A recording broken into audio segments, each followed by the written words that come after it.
Hello everybody. Today we would be understanding the jurisprudence and scope of cyber laws. The objectives of this module would be to understand the evolution of computers and also to analyze the scope and meaning of cyber laws. The topics that would then be covered would be to understand the general evolution of computers and to understand the meaning and scope of cyber law. This would in turn involve the evolution of computers in the sense of understanding the 5th generation of computers, the functioning of a modern computer, what is a meaning of a computer as per the law. This would also involve understanding the evolution of the internet and understanding the concept of the www or the World Wide Web, the meaning of internet protocols, which involves the TCP IP, the SMTP and the internet protocol address and also the domain name system. Now we would begin with understanding what is the need of a cyber law. Individuals have come to be extremely dependent on electronic media for a variety of reasons, therefore making the computer one of the most significant aspects of most individuals' lives today. In turn, individuals tend to depend on computers in the most diverse ways, which can range from calculation of bills to withdrawal of money through an ATM. While these appear to be traditional reasons for using computer systems, individuals today primarily depend on computers to communicate with one another. Against this backdrop, this chapter would discuss the jurisprudence and scope of cyber law.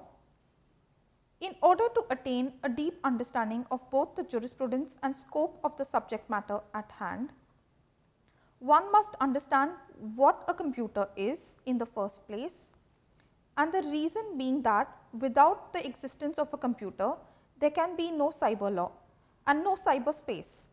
Now we would understand what is jurisprudence of cyber law. The term jurisprudence is seeking to understand the philosophy of law. Hence, jurisprudence seeks to analyze the underlying principles of law and also how the law functions in a given legal system. For this purpose, jurisprudence analyzes the role and impact or influence of the society in which the law is supposed to govern on the law. Now we would understand the historical origins of cyber law. The term cyber owes its origins to the term cybernetics, which is in turn derived from the Greek word Kubernetics or governor. Norbert Wiener, an American mathematician, coined the term cybernetics in the 1940s to describe the theory of communication. Subsequently, the term cybernetics came to be popularly known as cyber. What is then the meaning of cyber law? Cyber law is the law that governs cyberspace. Hence, it means the law that governs not only the internet, but also electronic data which may be stored in a stand-alone computer system.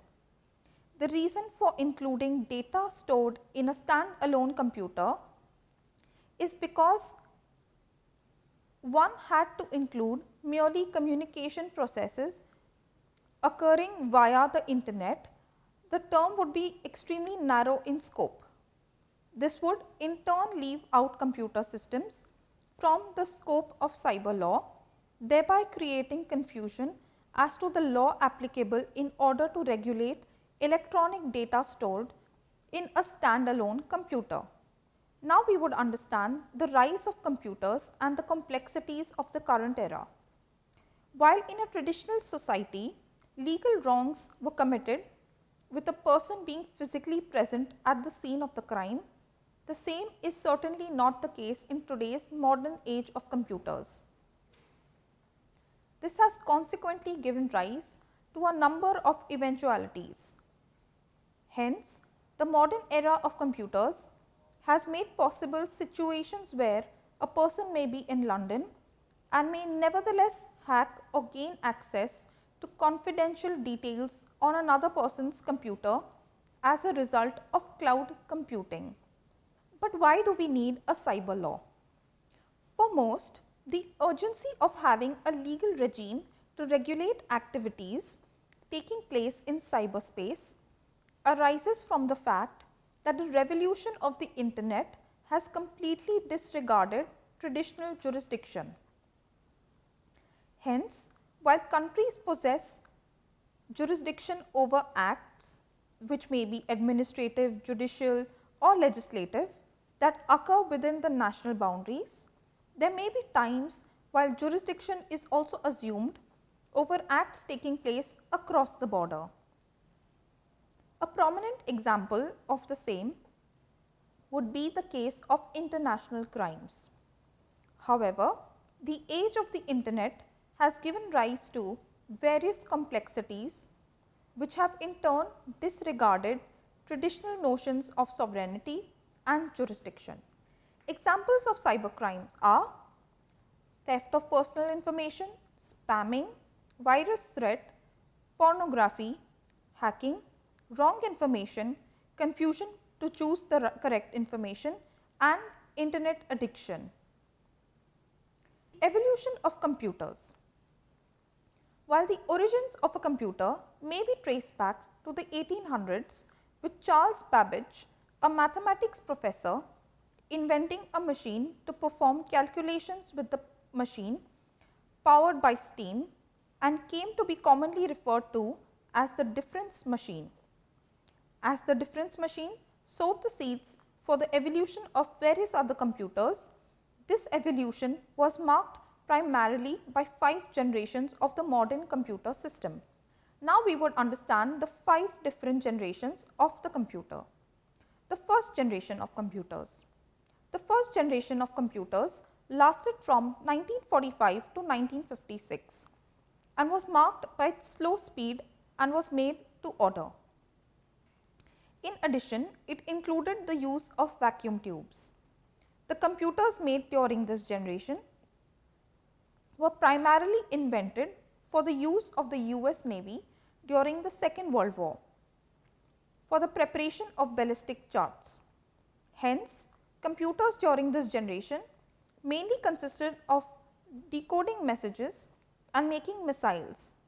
In addition, the computers made during this generation could only perform the tasks for which the computer was made. Also, due to the use of vacuum tubes, the computers were as large as a room. The second generation of computers. The second generation of computers lasted from 1956 to 1963. The second generation of computers was largely an improvement over the computers that existed during the first generation. Hence, large vacuum tubes that resulted in the breathtaking size of the computer were replaced by transistors. This in turn led to a faster speed of the computer.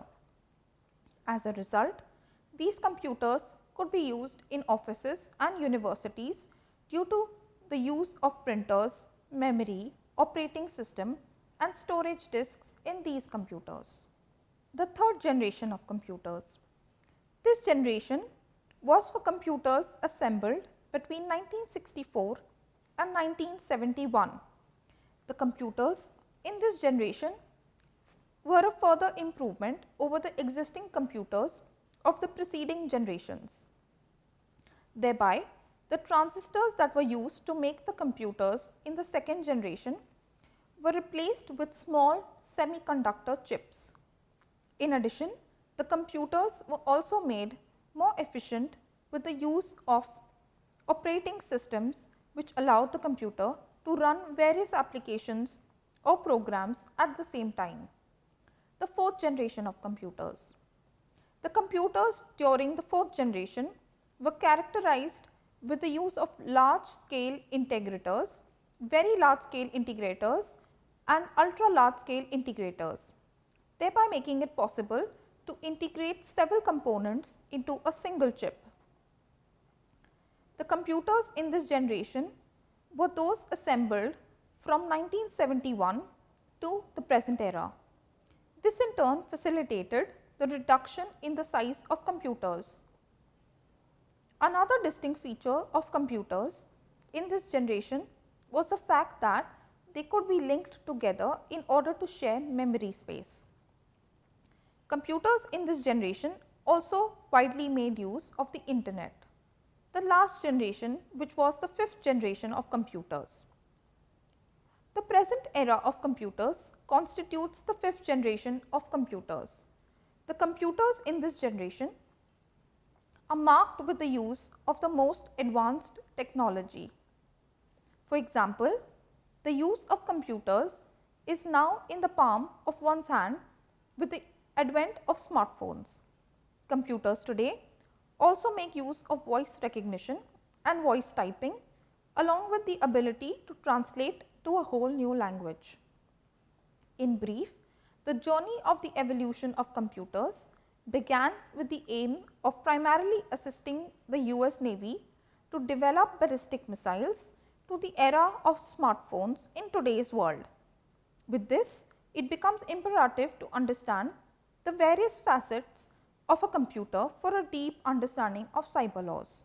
Now we would understand the functioning of a modern computer in order to understand in detail what cyber laws are. The functioning of a modern computers involves the hardware and software. While the hardware is made up of the components and parts that are assembled to form the final computer, on the other hand, the software involves the programs that provide the instructions for the computer to function and perform the given tasks. The computer also involves the input and output devices. The effective functioning of the computer depends on various input and output devices which transfer data to and from the main computer.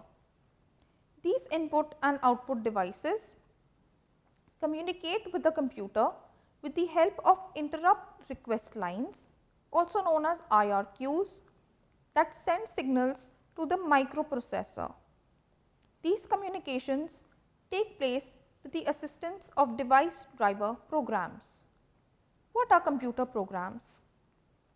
Programs of the computer are guided with the help of the computer's central processing unit or CPU, which effectuates the input and output functions of a computer. In addition, the computer's logical and arithmetic functions are performed with the help of the computer's arithmetic logic unit, also known as the ALU. Another vital function of the computer is to perform essential memory tasks which are expressed in bytes, being the smallest unit, kilobytes, which are KBs, megabytes, MBs, and gigabytes, GBs. Thereapart, the memory function of a computer may either be read-write memory or merely a read-only memory. Consequently, the memory functions of a computer are divided into random access memory and read-only memory. Random access memory. The random access memory function of a computer is a basic form of memory and can either be static RAM or dynamic RAM. In case of static RAM, the computer is able to store the information saved even when the computer is switched off. For instance, the cache memory on one's computer is a form of static RAM. On the other hand, dynamic RAM loses the information once the computer is switched off. For instance, memory stored in one's pen drive is an example of dynamic RAM and needs to be refreshed frequently. Read-only memory. The read-only memory of a computer has the ability to, like the name suggests, merely read the memory on the computer. In other words, memory stored cannot be changed, modified by the user. A common example of ROM is the CD-ROM, in which the information is permanent and can merely be viewed by the user.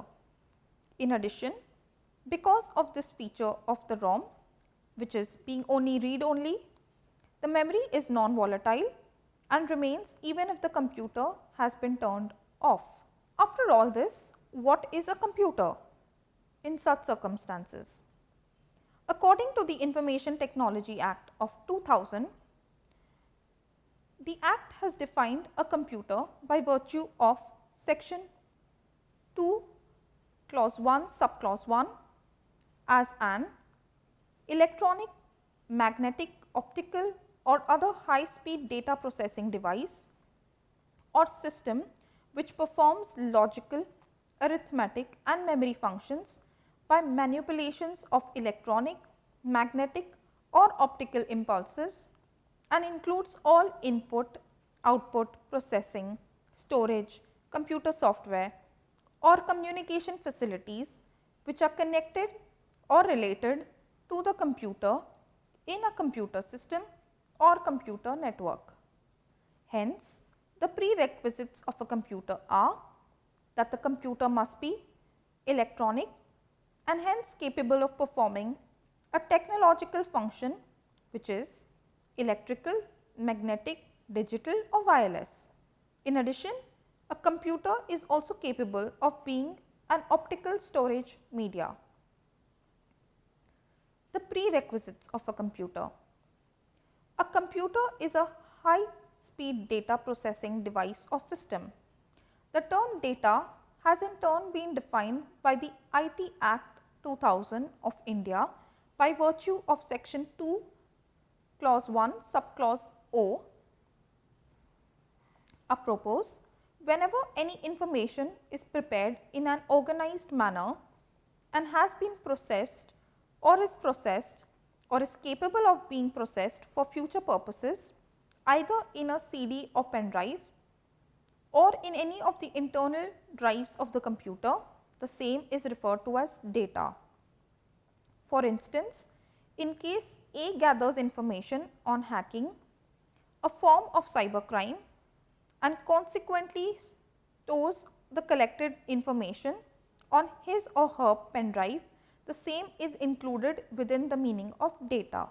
The other prerequisites of the computer are: a computer is capable of performing logical, arithmetic and memory functions by manipulations of electronic, magnetic or optical impulses. Hence, for example, while using the word processor for typing a certain document, the processor would automatically mark out a spelling error, if any. Such a capability is known as a logical function. The prerequisites of a computer also include the arithmetic and the memory function. An arithmetic function would be the use of a calculator of the computer. At the same time, a standalone computer is also a form of a computer because it is capable of manipulating electronic functions. A memory function of a computer would be explained as the ability for a computer to store the data. Now we would understand what is a computer function. The term function has been defined by virtue of section 2 clause 1 subclause U of the IT Act 2000 of India to include logic, control arithmetical process, deletion, storage and retrieval, and communication or telecommunication from or within a computer. Hence, whenever an electronic, magnetic, optic or high processing device system is able to save or retrieve information or perform a task such as log on to the internet or calculate the same, it is said to be a computer. Now we would understand the types of computer functions. First, by input function, we mean that a computer is able to transfer data into the system. By output function, we mean that the data is capable of being transferred from the computer to another device. Thirdly, A storage function, as the name suggests, is the ability for a computer to be able to store the data for further use. Fourthly, a computer includes the computer software in the computer system. Fifthly, a computer includes the function of communication.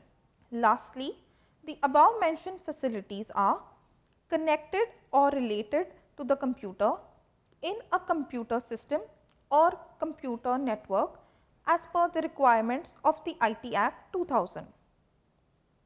What are the different types of computers? As per the provisions of the IT Act 2000, a computer means and includes not merely a standalone computer, but also external files which are capable of being used along with the standalone computer. In other words, suppose one is using a pen drive to transfer data either to or from the computer, the same, that is a pen drive, is a part of a computer system.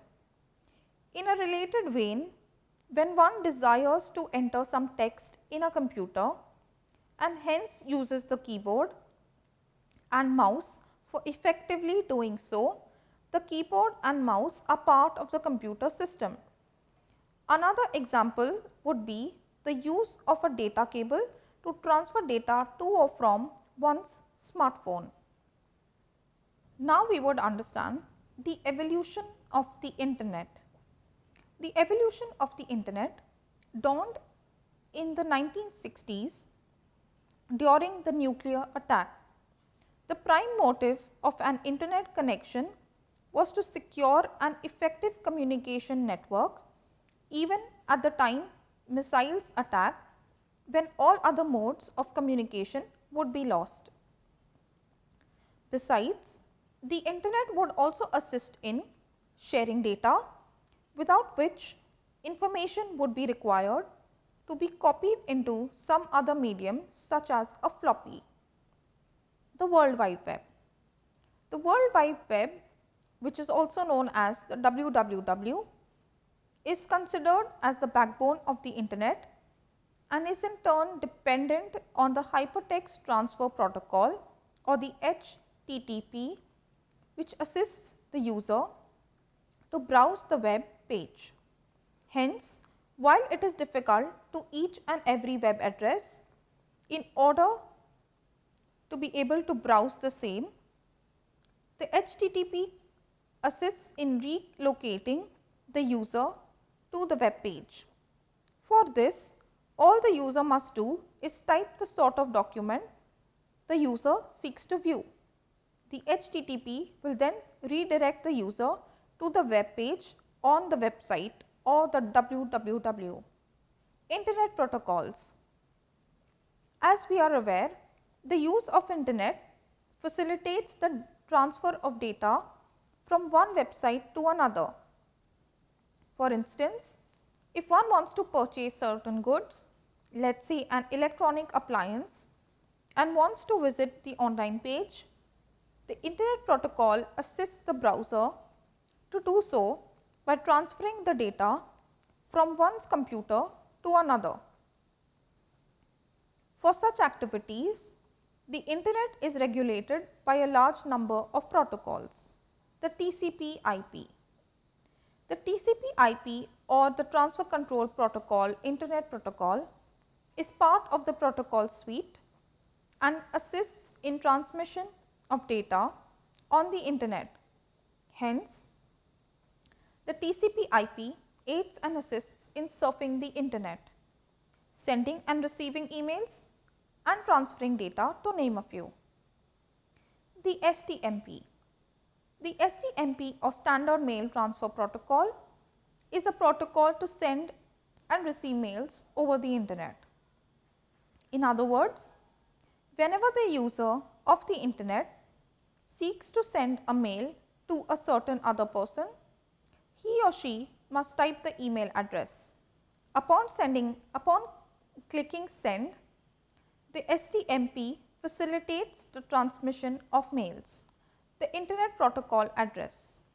The Internet Protocol address or the IP address is that every computer that uses the Internet has an individual Internet Protocol address, which is made up of 4 octets, with each octet numbered between 0 to 255. For instance, 173.194.70.99 is the IP address of Google. Hence, if one enters http://173.194.70.99 in the toolbar, he or she will be relocated to www.google.com. The domain name. Simply put, a domain name system is a part of the Internet Protocol in which the individual domains names are assigned to each website over the Internet. The prime logic behind the DNS is because it is evidently difficult to remember the IP address for each and every website one seeks to use. Hence, remembering a domain name is obviously easier. Now we would understand what we have explained in this module. The laws regulating cyberspace would regulate not merely standalone computers, but also the Internet. Hence, for example, in the event there has been a cybercrime committed via the Internet by, let us say, the unauthorized access to email by one person, then the same would be within the domain of cyber laws. Also, for instance, in case of a domain name, if a person unlawfully violates the trademark of a registered DNS, then such person's act would be a violation of cyber law.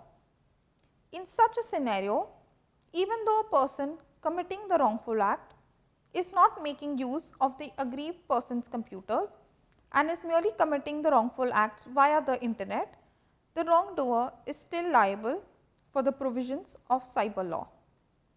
Against this backdrop, the laws regulating cyberspace would regulate not merely standalone computers, but also the Internet. Hence, for example, in event there has been a cybercrime committed via the Internet by, let us say, the unauthorized access to email by one person, then the same would be within the domain of cyber laws. Also, for instance, in case a domain name, if a person unlawfully violates the trademark of a registered DNS, then such person's act would be a violation of cyber law. In such a scenario, even though a person committing the wrongful act is not making use of the aggrieved person's computer and is merely committing the wrongful acts via the Internet, the wrongdoer is still liable under the provisions of cyber law. Against this, we have understood what is the jurisprudence and scope of cyber laws. We saw that cyber laws consist of mainly 5 generations of computers. So, the first generation began with the use of vacuum tubes. The second generation replaced vacuum tubes with transistors. The third generation replaced transistors with semiconductor chips. The fourth generation mainly used integrators, which were either large scale integrators, ultra large scale or very large scale integrators. We saw that the evolution of computer is marked with 5 generations of computers. The first generation was marked with the use of vacuum tubes, the second generation with transistors, the third generation replaced transistors with semiconductor chips, the fourth generation used integrators, which were either large scale, very large scale or ultra large scale integrators, and the fifth generation is the current era, which is primarily the use of smartphones. Hence, we also saw that primarily a computer includes the hardware, software, the input and output devices, the CPU, the ALU or the arithmetic logic unit, and also the random access memory and read-only memory. Against this, we also understood the legal aspects of the definition of a computer, which are defined by virtue of the Information Technology Act 2000 by virtue of section 2 clause 1 subclause I, and we also understood the meaning of data by virtue of section 2 clause I clause O of the IT Act 2000. We also understood what a computer function is by virtue of section 2 clause 1 subclause U of the IT Act 2000. Thereafter, we understood the evolution of the computer and understood the meanings of the World Wide Web, the Internet protocols, the TCP/IP, the STMP, the Internet Protocol Address, and the domain name system. Thank you.